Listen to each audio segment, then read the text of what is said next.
আসসালামু আলাইকুম। আজকে আমার চ্যানেলে আপনাদের জন্য নিয়ে এসেছি নান্দোস স্টাইলের পেরি পেরি চিকেন। আজকে ২ পদ্ধতিতে আমি আপনাদের সাথে রেসিপিটি শেয়ার করব। মানে আপনাদেরকে এয়ার ফ্রায়ারও করে দেখাবো, আবার চুলায় কিভাবে খুব সহজভাবে এই পেরি পেরি চিকেন তৈরি করবেন সেটাও শেয়ার করব। সেই সাথে পেরি পেরি সসের রেসিপি তো থাকবেই। তাহলে আর দেরি কেন? চলুন আমরা রেসিপিটা শুরু করি আর শেষ পর্যন্ত দেখে শিখে নিই কিভাবে তৈরি করা যায়। প্রথমে আমি নিয়ে নিলাম একটি রেড ক্যাপসিকাম, নিলাম একটি টমেটো, লাগবে একটি পেঁয়াজ, রসুনও লাগবে আমাদের একটি। আর এখানে আমি চিনি রেখেছি প্রায় ২ টেবিল চামচের মতো। নিয়ে নিলাম একটি লেবু, আর ড্রাই হার্ব হিসেবে আজকে আমি ব্যবহার করছি থাইম। আপনারা থাইম না পেলে অরিগেনো ব্যবহার করতে পারবেন। আর ক্রাশ করা গোলমরিচের গুঁড়ো আছে প্রায় 1/2 চা চামচের মতো। সেই সাথে লবণ আছে স্বাদ মতো, পাপরিকা গুঁড়ো আছে ২ টেবিল চামচের মতো। ভিনেগার রেখেছি ১.৫ টেবিল চামচের মতো। আর এই রেসিপির মেইন একটি ইনগ্রিডিয়েন্টস হচ্ছে বার্ডস আই চিলি। নান্দোসের সসে মানে পেরি পেরি সসে বার্ডস আই চিলিটা ব্যবহার করা হয়, কিন্তু সবসময় এটা পাওয়া যায় না। না পেলে আপনারা লাল যেকোনো পাকা মরিচও ব্যবহার করতে পারবেন। আর এরপরে আমাদের লাগছে অলিভ অয়েল। নান্দোসের পেরি পেরি চিকেন তৈরির জন্য আমি চিকেনের ম্যারিনেড আর থাই পিসগুলো ব্যবহার করেছি আজকে। তো আমি এখন চিকেনের গায়ে একটি ছুরির সাহায্যে একটু আঁচড় কেটে নিব, যাতে এর ভেতরে মশলাগুলো ভালোভাবে ঢুকতে পারে। সবগুলো চিকেন পিসকে আমি এভাবে কেটে নিয়েছি, যাতে মশলাগুলো আমি যখন দিব এর মধ্যে মশলাগুলো ভালোভাবে ঢুকতে পারে। আর এখন আমি দিয়ে দিচ্ছি লবণ আর লেবুর রস। লবণ আর লেবুর রস দিয়ে চিকেনগুলোকে ম্যারিনেট করে রাখবো কিছুক্ষণ। এবার এগুলাকে ম্যারিনেশনে রেখে দিয়ে আমি পেরি পেরি সসটা তৈরি করতে চলে যাচ্ছি। একটি ব্লেন্ডার জার নিয়ে নিচ্ছি, আর সবগুলো উপকরণ যেগুলো আমি একটু আগে আপনাদের সাথে শেয়ার করেছি সেগুলো একে একে ব্লেন্ডার জারের মধ্যে দিয়ে দিচ্ছি। শুধু লেবুর রস আর লবণ ছাড়া বাকি সবগুলো উপকরণ আমি এখানে দিয়ে দিচ্ছি। এমনকি আমি যে চিনি দেখিয়েছিলাম ২ টেবিল চামচের মতো, সেটাও এখানে দিয়ে দিচ্ছি। আর লবণ যদি পরবর্তীতে লাগে সেটা আমরা পরে অ্যাড করে নিব। এই সস তৈরিতে রেড ক্যাপসিকাম, টমেটো এগুলো কিন্তু অবশ্যই ব্যবহার করতে হবে, না হলে পেরি পেরি সসের যে একটা সুন্দর কালার আসে লাল রঙের সেটা কিন্তু আসবে না। এখন আমি পানি দিয়ে দিচ্ছি, আর পানি দিয়ে পুরো জিনিসটাকে ব্লেন্ড করে নিচ্ছি।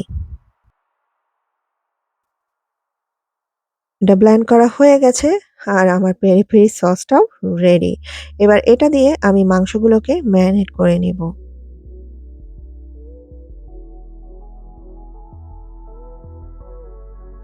সেই সাথে আমার কাছে ভিনেগার ছিল ১.৫ টেবিল চামচের মতো, কিন্তু আমি ১.৫ টেবিল চামচ পুরোপুরি দিচ্ছি না, আমি ১ টেবিল চামচের মতোই ভিনেগার দিয়ে দিচ্ছি। আর ভিনেগার দিলে চিকেনগুলো খেতে খুবই মস্ট হয়।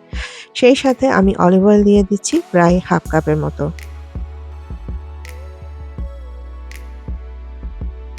সবগুলো মেখে নিয়ে আমাদেরকে চিকেনগুলোকে ম্যারিনেট করে রাখতে হবে ১ দিন।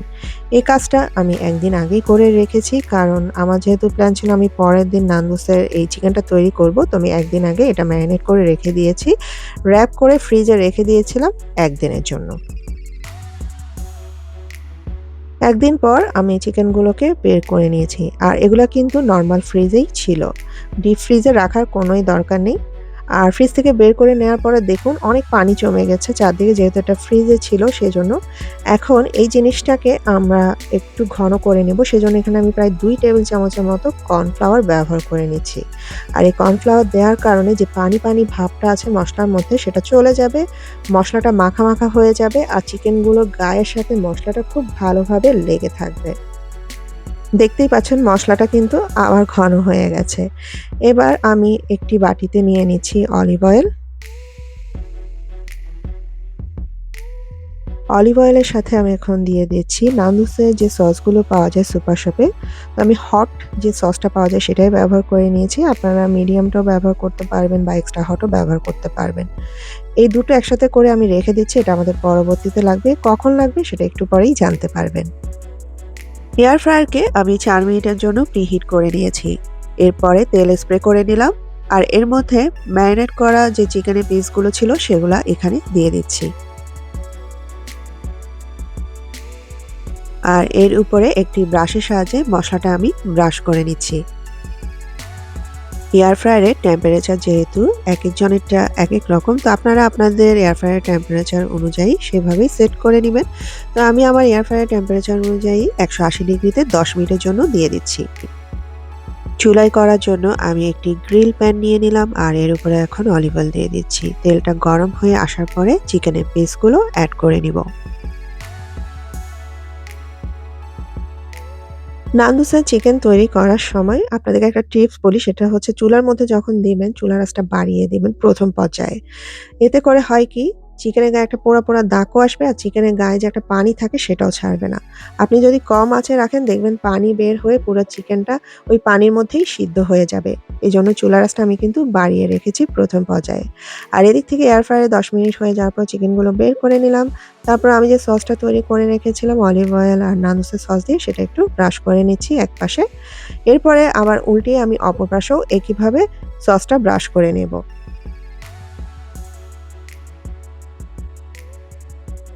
এরপরে আমি এটাকে আবারও এয়ার ফ্রায়ারে দিয়ে দিচ্ছি প্রায় 15 মিনিটের জন্য। চুলার উপরে চিকেনগুলোকে এভাবে উল্টিয়ে নিয়ে এখন আমি সেই সসটা ব্রাশ করে নিব। আর যেহেতু আমি চুলার আঁচটা জোরে রেখেছিলাম, এটার গায়ে একটা পোড়া, পোড়া দাগ এসেছে আর কোনো পানিও বের হয়নি। কিন্তু এরপর আমাদেরকে চুলার আঁচটা ছোট করে দিতে হবে যাতে ভালোভাবে চিকেনটা সিদ্ধ হতে পারে। 15 মিনিট পরে আমি এয়ার ফ্রায়ার থেকে চিকেনগুলো বের করে নিলাম আর চিকেনগুলো কিন্তু তৈরি হয়ে গেছে। তারপর উপরে সসটা একটু ব্রাশ করে নিচ্ছি।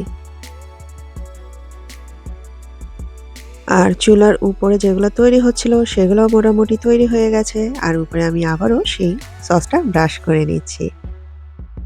বাসায় কিভাবে সহজভাবে নান্দুস স্টাইলের পেরি পেরি চিকেন তৈরি করা যায় আর সেটা কিভাবে এয়ার ফ্রায়ারে বা চুলায় তৈরি করতে পারবেন সেই পদ্ধতিটাই আজকে শেয়ার করার মূল উদ্দেশ্য ছিল আমার। এটা হচ্ছে চুলায় তৈরি আর অপরদিকে যেটা আছে সেটা হচ্ছে এয়ার ফ্রায়ারে তৈরি। মানে চুলাটাতে একটু পোড়া, পোড়া দাগ বেশি এসেছে যেহেতু এটা চুলায় তৈরি। আশা করি আমার আজকের রেসিপি আপনাদের ভালো লেগেছে। বাসায় অবশ্যই, অবশ্যই তৈরি করবেন আর আমাকে লিখে জানাবেন আপনাদের ফিডব্যাক। আল্লাহ হাফেজ।